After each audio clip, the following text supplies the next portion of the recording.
A new report has found the growing shift to telehealth services could ease the burden on our health system, which is struggling with GP shortages. The Skimin report, commissioned by InstantScripts, found a phone or online service could cater for 1 in 5 people needing a short GP consultation. For more on this, we're joined live now by Richard Skimin, COO of InstantScripts. Richard, thanks for joining us. How will this shift to telehealth services actually help our health system? Thanks for having me on, Gabriella. The crisis that we face in primary healthcare today is one of accessibility. Traditionally, people have relied on their local GP clinic to gain access to primary healthcare services. But these services are now overworked, overclogged, and accessibility is really difficult for most Australians. And unfortunately, a lot of Australians are turning to emergency rooms to access primary healthcare, which is incredibly inefficient. So what telehealth and other digital healthcare services provide is an alternative way to access primary healthcare that's more efficient and more cost-effective than the traditional channels out there.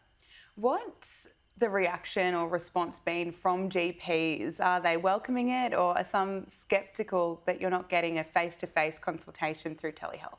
Well, Gabriella, if we were here 5 years ago having this conversation, I'm sure we'd be talking about a lot of scepticism around telehealth and digital healthcare.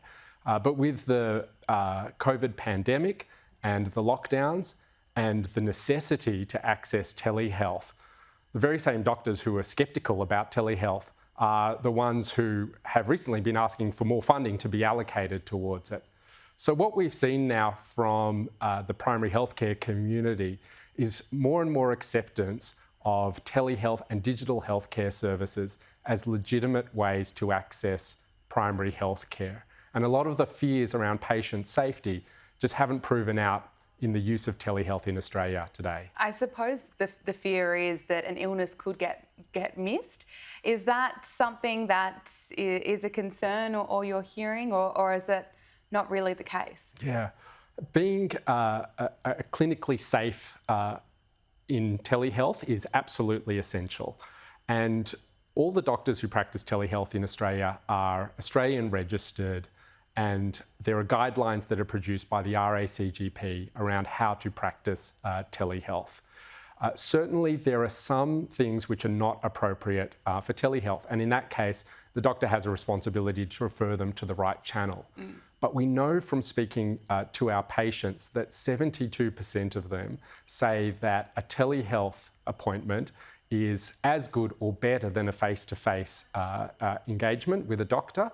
And we know that there are just so many things, routine healthcare consultations, that are really well served by telehealth and can take the burden off the healthcare system where possible.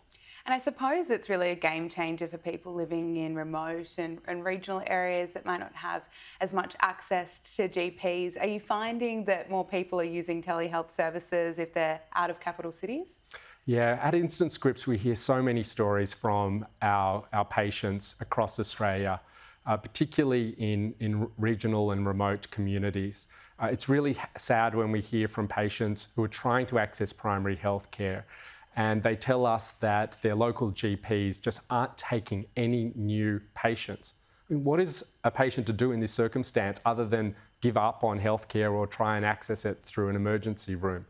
So digital healthcare models like InstantScripts have stepped in to fill that void, and we really see a close correlation between where InstantScripts is most highly used and where there are the most acute shortages of doctors. And how user-friendly is InstantScripts? Can anyone use it? Is there a long waiting period? How exactly does it work? The service is actually incredible to use, and we've had more than 600,000 Australians use it. It can be accessed straight from your mobile phone. To access a script, you'll be asked a series of clinically designed questions to determine your eligibility. A doctor then reviews your answer to those questions, and then, if applicable, you can be issued a QR code for a script that can be taken to any pharmacy in Australia for issuance. So this is what could have taken a week to access. It's just taking a few minutes on a mobile phone. And we see it in the feedback that we get from our customers in online reviews. They absolutely love the service, and many of them are depending on it for certain primary health care consultations. Richard, we have to leave it there. Thank you so much. Thank you.